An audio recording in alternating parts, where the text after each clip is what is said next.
జీవితమొక పయనమని గమ్యము తెలియదని తెలిసిన ఈ మనిషి పయనమాగదు. జననం ధర్మమని మరణం కర్మమని తెలిసిన జనన మరణ చక్రమాగదు.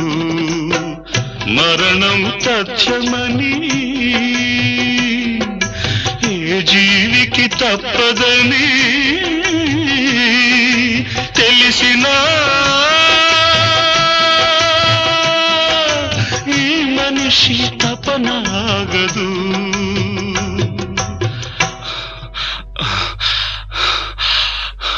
ఈ బ్రతుకు తపనాగదు. ఆగదు ఏ నిమిషము నీ కోసము.